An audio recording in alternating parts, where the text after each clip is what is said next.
Selamat tak bagi baby makan snack buah-buahan? Biasanya, modern mom yang ada anak seorang ni, dia akan buat banyak kajian tau tentang makanan apa nak bagi anak makan. Macam produk ni. Sesuai untuk mami yang nak bagi anak kudapan buah-buahan sebab made from real fruit. Cube series babies ni dibuat dari buah-buahan yang sebenar. Tak ada gula tambahan, tak ada pewarna, tak ada artificial ingredient dan teksturnya soft milk. Sumber vitamin natural, mudah hadam dan jadi kudapan sihat untuk anak berusia 9 hingga 12 bulan dan ke atas.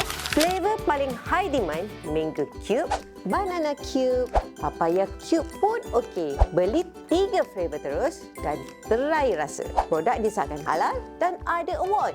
Memang tak ragu-ragu nak bagi anak makan real food macam Cube series ni. Grab dekat beg kuning. Cek mami dapat harga berapa.